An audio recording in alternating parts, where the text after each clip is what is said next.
입니다. 데살로니가 전서입니다. 데살로니가 전서 1장 1절에서 4절까지입니다.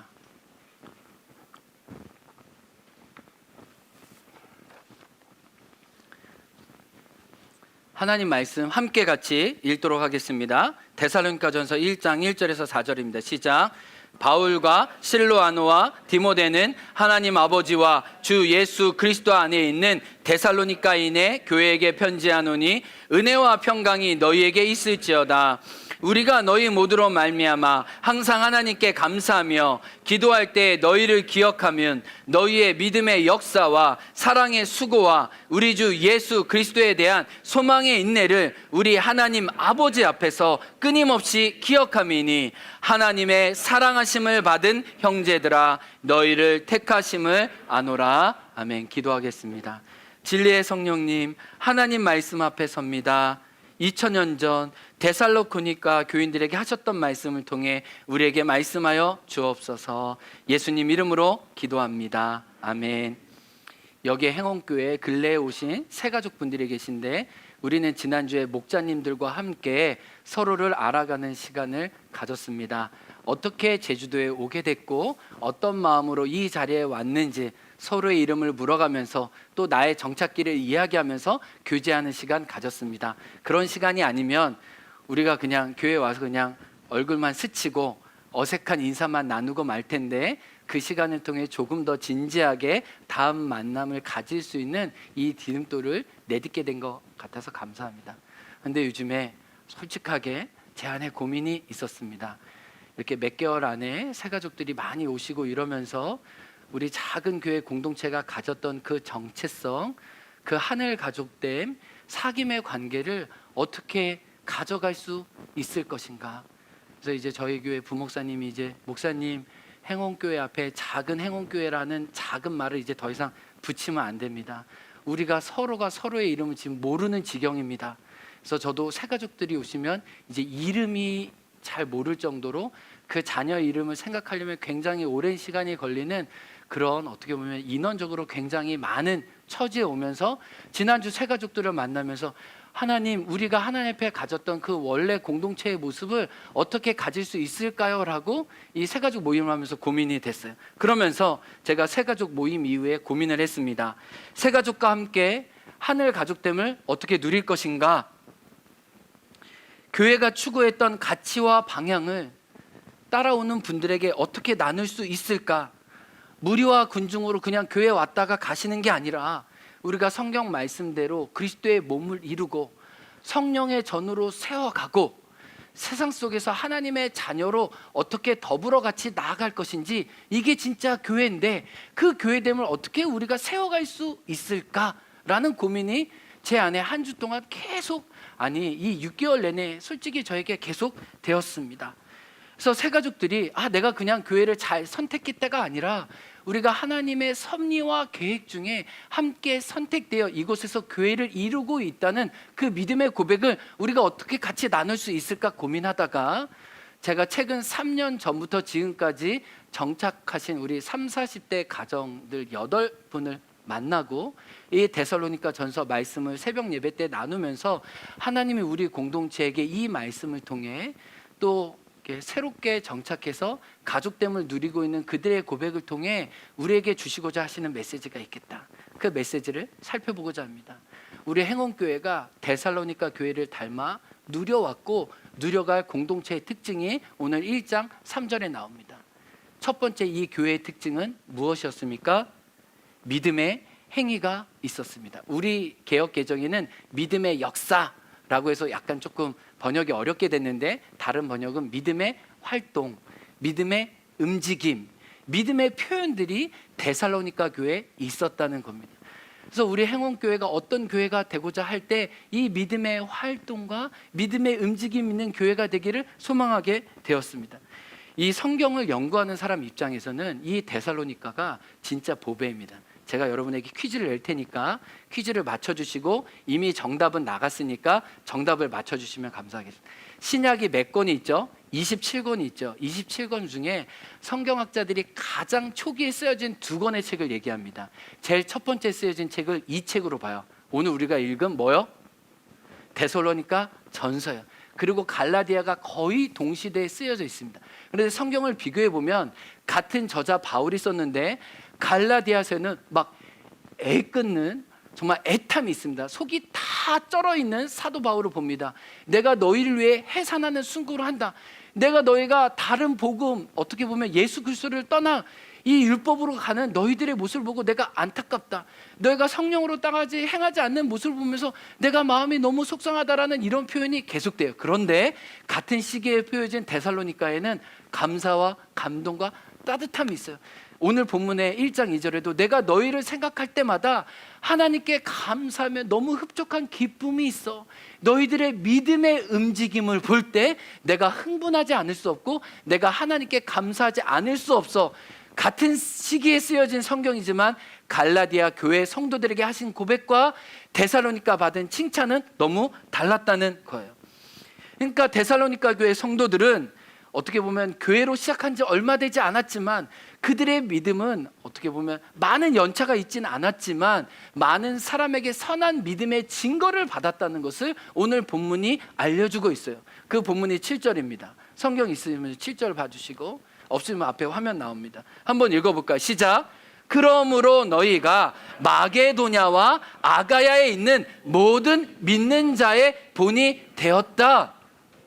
이 편지를 받았을 때 교회가 태어난 지 그렇게 이렇게 1, 2년 이렇게 얼마 되지 않았어요.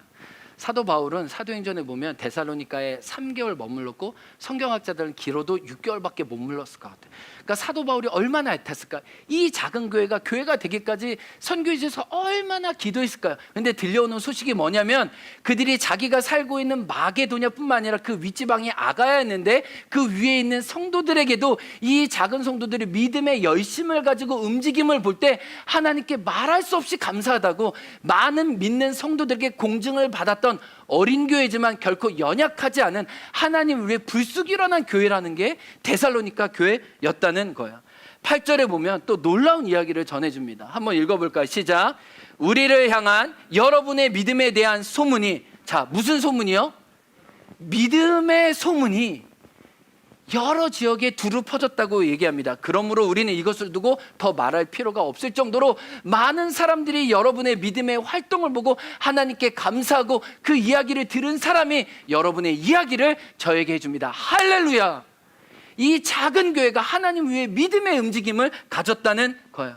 우리로 말하면 우리 행원교회의 믿음의 소문이 이 구잡을 넘어 저 제주도로 말하면 땅끝 대정에까지 이르렀다는 거죠.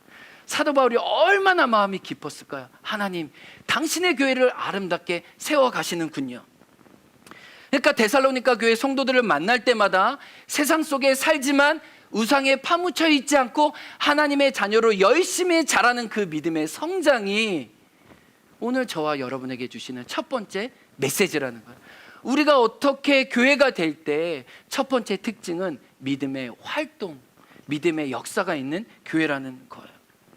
그런데 오늘 본문이 알려주는 건 뭐냐면 그냥 너희들이 본이 되었다라만이 아니라 오늘 성경은 본된 사실보다 더 강조하는 게 있어요. 너에게 본이 되었던 믿음의 선배들이 있었다는 것을 성경은 더 강조해요.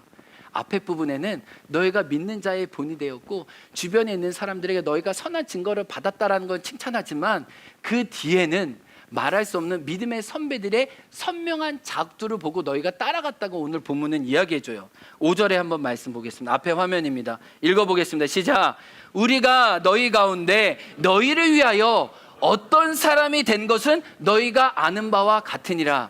데살로니가 전서의 아주 독특한 표현인데 너희가 아는 바와 같이, 여러분이 아는 바와 같이, 이런 표현이 5번에서 7번 나와요. 그러니까 사도 바울 팀이 복음을 전했을 때 얼마나 그들에게 복음을 전해주기 위해서 자기 자신을 낮추고 성육신의 모습으로 그들에게 찾아가는지 이야기합니다. 이것을 2장에서 길게 설명하는데 영적인 유모가 되어서 그들에게 사기를 주었고 영적인 아비가 되어서 그들의 믿음의 군기를 바짝 세워주고 많은 눈물과 박해 가운데 말씀을 심었다는 것을 이 2장에서는 설명하고 있어요. 그래서 내가 얼마나 어려운 가운데 내가 죽음의 위기 가운데 너희들에게 도착했는지 알지? 그럼에도 불구하고 내가 낙심하지 않고 말씀을 전했을 때 너희들이 그 말씀을 하나님의 말씀으로 알고 자랐구나 라고 이야기하는 거예요.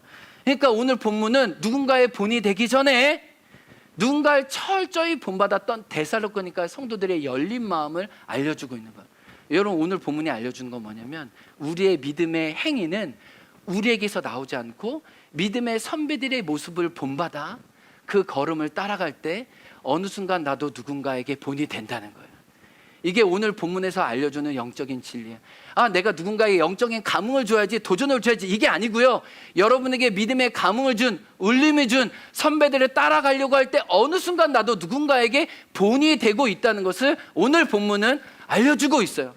그래서 우리가 하나님 앞에 되고자 하는 신앙의 아름다운 교회의 모습은 누군가의 본을 따라 내가 믿음의 걸음을 걸어갔다가 나를 본 우리 교회 아이들이, 나의 자녀들이, 목장의 식구들이 나도 저렇게 되고자 하는 그런 거룩한 열망과 또 그 몸의 흔적을 지니는 은혜가 우리 가운데 있기를 원해요. 제가 24년 전에 행원교회에 부임했을 때 정말 본받고 싶은 두 분이 있었어요. 한 분은 양성균 목사님. 양성균 목사님은 정말 온유와 겸손으로 행원교회를 22년간 정말 버텨주시고 지켜주셨어요. 제가 24대 행원교회 목사인데 행원교회 역사를 보면 행원교회 교육자가 없었을 수많은 때가 있었습니다. 그리고 한 번도 신대원을 졸업한 목사님이 오신 적이 없어요. 다 신학교를 졸업하고 신대원에 가기 전에 전도사님이 잠시 왔다가 그 전도사님도 없어서 노회에 전도사님을 보내달라고, 말씀 사역자를 보내달라고 했었어요. 그래서 그분들이 오지 않아서 우리 집사님들이 주일 예배를 인도하고 말씀을 나누고 우리 장로님들이 청년 때 교회 학교 교사가 돼서 다 그런 분들을 섬겼어요. 근데 제가 감사한 건 우리 여기 열방대학 간사님도 계실 텐데 우리 열방대학이 처음 이 땅에 심어졌을 때는 정말 지역교회를 섬기는 비전이 있었어요. 근데 저는 지금 솔직히 의문이 있어요. 우리 간사님들이 교회를 내 몸과 같이 사랑해서 그 하나님의 선교에 참여하려고 하는 그 마음이 있는지 저는 솔직히 묻고 싶어요. 선배들이 가졌던 이 제주 땅에 왔지만 이 제주를 선교지를 알고 각 교회에서 눈물로 애씀으로 섬겼던 그 모습을 기억해요. 그래서 제가 우리 심우탁 선교사님 한번 사진 보여주실래요? 우리 기준 형제 2살 때인가 1살 때, 제 사진 여기 제가 DTS 마지막 날 행원교회에서 마지막 인사할 때 심우탁 간사님과 우리 DTS 팀과 찍은 사진이에요. 제가 작은 3개월 12주 있었지만 믿음의 선배들이 이 행원교회를 내 교회인 것처럼 알고 선교적인 모습으로 살아가는 모습에 제가 다시 돌아왔을 때 어떤 생각이 들었냐면 그때 우리 간사님들이 눈물로 이 교회를 섬겨줬지.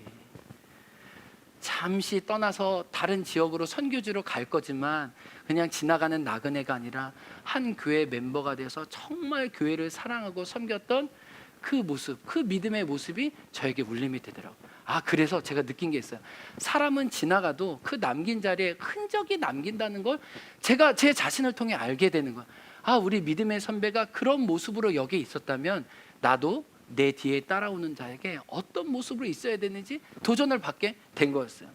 제가 이번 행원교회 이 이야기를 준비하면서 젊은 우리 30, 40대 가정들을 만났는데 이 이창근 집사님이 이런 얘기를 했어요. 이창근 집사님이 행원교회 미취학 아이들이 딱 2명 있을 때 자기 3명의 아이들 데리고 왔어요.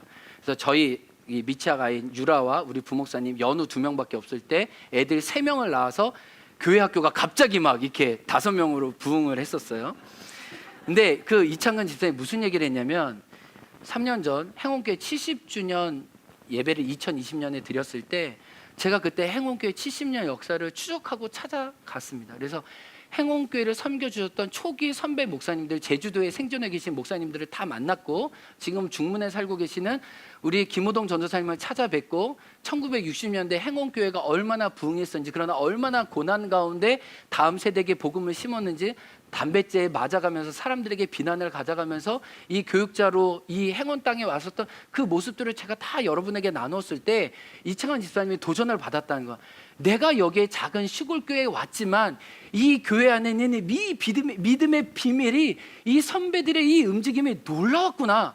내가 그냥 여기 있는 게 아니라 내가 그 믿음의 움직임을 내 것으로 취해야겠구나라는 도전을 받았다는.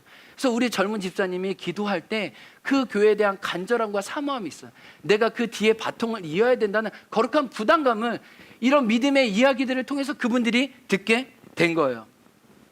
우리 조희정 집사님도 어떤 얘기를 했냐면은 우리 희정 집사님네 가정이 이제 행원에 정착한 지 이제 1년이 넘는데 행원에 이제 정착해서 이제 안거리 밖거리 이제 집을 얻어서 살고 이런 게 쉽지 않았나 봐요. 저한테 뭐라냐면 목사님 행원 땅이 저희를 토해내는 것 같았어요. 그러니까 여러분 외지인들이 이 행원 땅에 와서 사는 게 진짜 쉽지 않아요. 어떻게 했으면 행원 땅이 자기를 토해낸다고 생각했을까요? 그런데 행원 땅에 정착해서 살다 보니 느낀 게 뭐였냐면 이미 이곳에서 오랫동안 많은 가족들을 맞이하고 보내야 했었던 우리 교회 분들의 많은 무거운 짐을 본인이 이 행원 땅에 와서 느끼게 됐다는 거예요. 내가 나그네로 왔다 갔을 때는 몰랐지만 이 행원 땅에 정착해서 살다 보니 수많은 새로운 사람들이 오고 그들의 피로를 채우고 그들을 돕다가 또 그들은 빠이빠이빠이빠이 하면 또 정주고 마음 줬는데 또 헤어져야 되고 이렇게 진경이처럼 다시 오면 감사하지만 이렇게 안 오는 사람도 있고 이러면은 마음이 그 달았을 얼마나 섭섭하고 또 한편으로는 난 이곳에서 이곳을 지켜야 하는 그 외로움이 있지 않았을까를 우리 희정 집사님이 이곳에 살면서 느끼게 됐다는 거예요. 그래서 희정 집사님과 우리 병현 집사님이 하나님이 나를 왜 이 땅에 보내주셨을까 생각할 때 두 분의 사명이기도 한데 내가 누구는 다 떠나고 누구는 다 가도 내가 이 교회와 이 땅은 지켜야지. 내가 선교적인 마음으로 이곳에서 이 땅이 나를 뱉어낼지라도 하나님이 나를 이곳에 심은 줄 알고 내가 여기에 있어야지.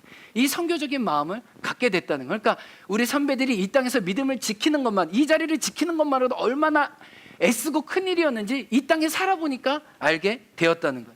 근데 우리 젊은 집사님들이 무슨 얘기를 하냐면은 행원교회 오면서 공통적으로 감동을 받았던 게 우리 장로님들과 권사님의 가정의 아름다운 교회 섬김의 모습이었다는 거예요. 이 박지성 집사님은 행원교회 오기 전에 그 행원교회 유튜브로 설교 말씀을 제외한 모든 프로그램 영상을 다 봤다고 그러더라고요. 뭐 워터파크 한 거, 뭐 크리스마스 축제 한 거, 뭐 이웃들과 함께 시간 보낸 걸 다 보고 와가지고 교회에 올 때 이미 장로님 얼굴을 다 알고 장로님의 이름을 알아서 장로님은 낯설었을지 모르지만 본인이 굉장히 편하게 장로님을 맞이했다는 거예요. 그래서 아 우리 장로님이 이러셨지 그런 열린 마음으로 왔다는 거예요. 그런데 우리 장로님들 모습을 보면서 장로님들이 정말 영적인 권위를 가졌구나. 그 권위는 섬김과 헌신의 권위라는 걸 알았다는 거예요. 많은 집사님들이 장로님에 대한 인상이 치유가 됐다는 거예요. 이렇게 뒤에서 지시하고 안 된다고만 하고 죄송해요 꼬장 부리고 막 위험 부리고 이런 장로님들이 아니라 봉사하려고 하면 이미 봉사의 자리에 계시는 이미 누군가 뭐 하기 전에 그 일을 감당하고 계시는 장로님의 모습을 보면서 이 권사님의 모습을 보면서 아 행원교회가 정말 어떻게 믿음의 본보기로 앞서간 선배들이 있는지 따라가 보면서 아 우리도 그냥 많은 말이 아니라 그분들의 섬김의 모습을 통해 우리도 그분들을 본보기로 따라가면 되는구나 자연스럽게 자기 안에 동의가 되고 그 감동을 받아 걸어갔다는 거예요. 오늘 말씀으로 다시 돌아가면 마가도네와 아가야와 이 대륙을 넘어 그리스도의 아름다운 증인이 되었던 데살로니가 교회는 믿음의 행동이 활발했는데 그 믿음의 행동은 자기로부터 시작한 게 아니라 하나님의 말씀을 전해준 선배들의 모습을 진실하게 따라가려고 할 때 하나님은 그 믿음의 역사를 통해 당신의 아름다운 교회를 세워가셨어요. 사랑하는 성도 여러분, 여러분 앞에 여러분 옆에 누군가 믿음의 선배를 하나님이 반드시 놓여주셨을 거예요. 그들을 따라가십시오. 그들을 닮아가십시오. 어느 순간 누군가 여러분도 이정표가 되어 있을 거예요. 따라해 보겠습니다. 본을 받아 본이 되는 사람이 되자. 이런 교회가 되기 원해요. 이 데살로니가의 칭찬을 저와 여러분이 받기 원하고 특별히 새 가족들과 함께 이 믿음의 본을 따라 교회됨을 누려가기 원합니다. 두 번째, 데살로니가의 특징은 사랑의 수고가 있었다고 이야기를 합니다. 3절에 보면 믿음의 역사 이후에 그들의 공통적인 가장 큰 특징이 사랑의 수고였습니다. 데살로니가전서 4장 9절 말씀 한번 같이 읽어볼까요? 시작. 형제 사랑에 관하여는 너희에게 쓸 것이 없음은 너희들 자신이 하나님의 가르치심을 받아 서로 사랑하며. 여러분 이 교회 특징이 뭐냐면 사랑을 하나님께 받은 계명으로 알았어요.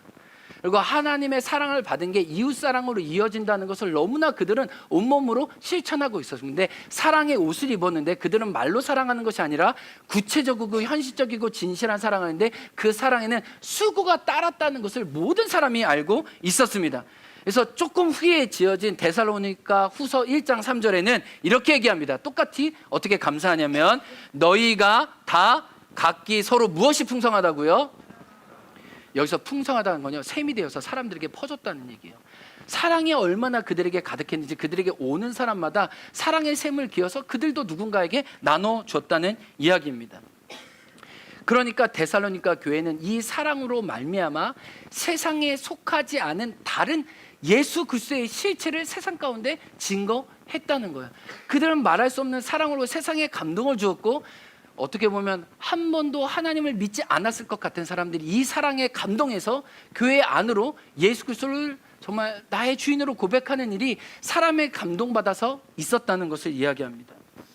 우리 젊은 집사님들도 우리 교회 안에 있는 이 사랑의 수고에 많이 마음이 열린 것 같아요.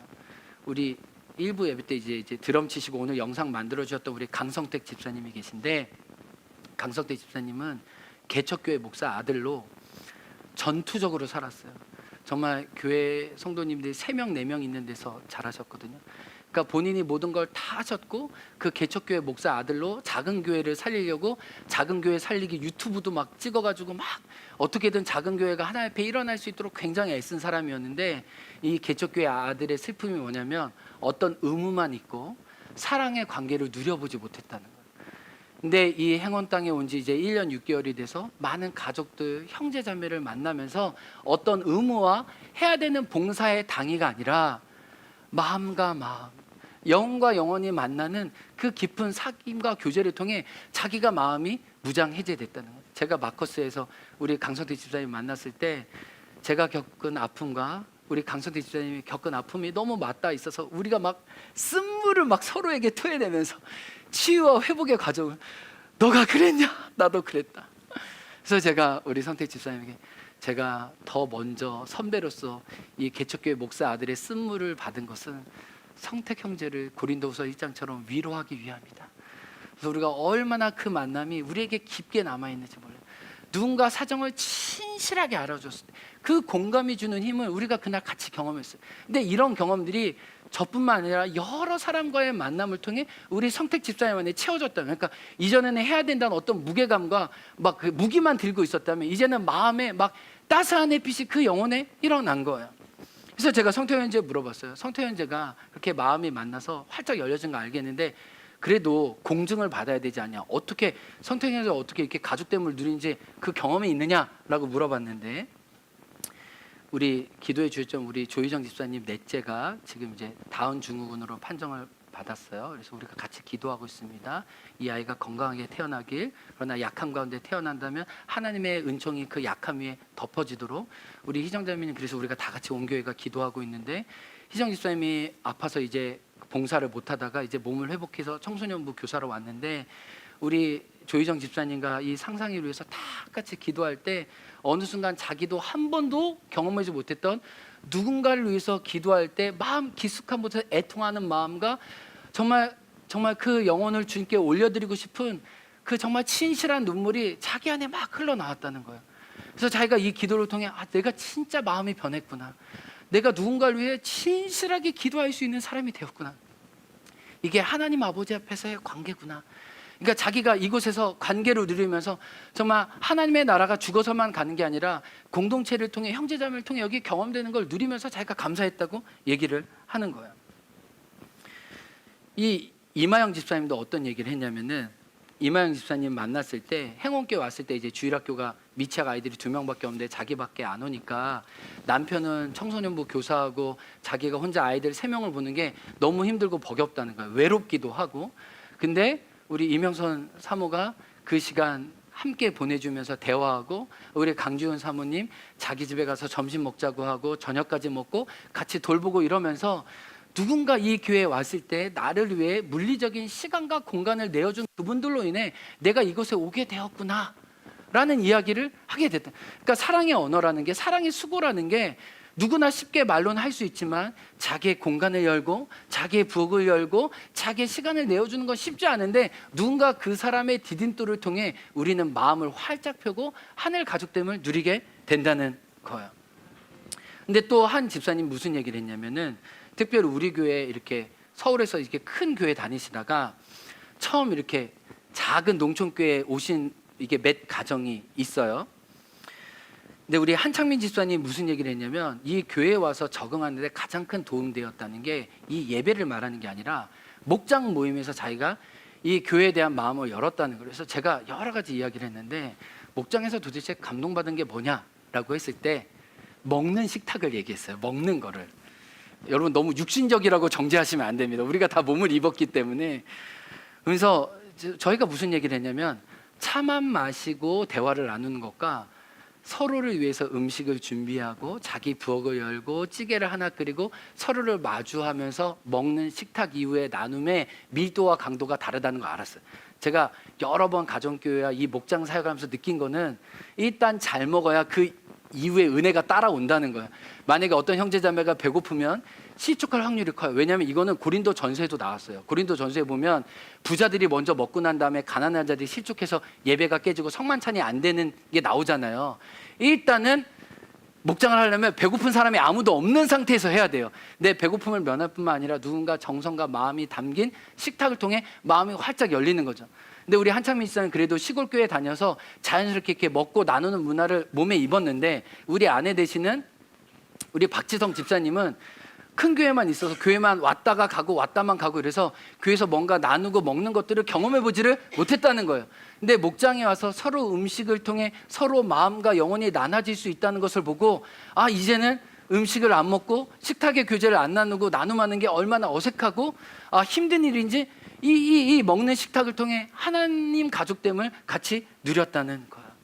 그러니까 우리가 내가 먹은 작은 따뜻한 한 끼가 내 영혼을 치유하듯이, 내가 누군가에게 열어주는 따뜻한 한 끼가 예수님의 사랑을 그에게 실제로 덧입혀주고 먹여주는 아주 중요한 통로가 될 수 있다는 걸 다시 한번 깨닫게 되었어요. 근데 놀랍게도 하나님의 복음이 전해지는 방식은 이 사랑의 수고를 통해 이어졌더라고요. 예수님도 사랑의 수고를 통해 제자들에게 당신의 말씀을 넣어주셨듯이, 우리도 영적인 재생산이 일어나는 곳마다 반드시 사랑의 수고가 있어서 그 사랑의 수고를 통해 말씀이 열린 사람이 하나님의 은혜와 복음의 진리를 받게 되는 거죠. 말씀을 마칩니다. 오늘 설교 제목을 한번 봐주시겠어요? 오늘 설교 제목이 저는 굉장히 마음에 듭니다. 좋지 않나요? 네. 한번 읽어주실래요? 뭐예요? 공동체가 어색하지만 불편하지 않은 당신에게. 이 설교 제목은 이번 주 들락날락 센터에서 저에게 3년 전에 오신 우리 청년과 이야기를 나누다가 선아 자매님이 저한테 이렇게 얘기하더라고요. 목사님, 저는 행운교회가 불편하진 않는데 아직 가족들과 관계 맺는 건 조금 어색해요 라고 얘기를 하더라고요. 혹시 이 교회에 오는 게 불편하진 않지만 누군가 마음을 주고 내 손을 내뻗는 거에 어색한 분들이 있겠다. 오늘 그분들에게 특별히 메시지를 나누고 싶습니다. 여러분, 이곳에 여러분을 위해서 믿음의 본보기 되는 선배들을 반드시 주셨을 거예요. 그냥 왔다가만 가지 마시고 믿음의 선배의 본을 받아 걸어가다 보면 여러분이 본이 되었을 거고, 누군가 여러분을 섬기기 위해 사랑의 환대로 나아갈 때 그분들과 마음을 열어 함께 하나님의 가족됨을 누려가는, 하나님이 교회에게 주시는 온전한 회복을 우리 다 같이 누리는 주의 백성 되게 예수의 이름으로 축복합니다. 우리 다 같이 일어나서 결단의 찬양 고백할까요? 우리 찬양팀 나와주시고, 주 안에 우린 하나, 예수님 한 분만 바랍니다. 우리가 예수님 발에서 한 교회로 오늘도 세워져 갑니다. 주 안에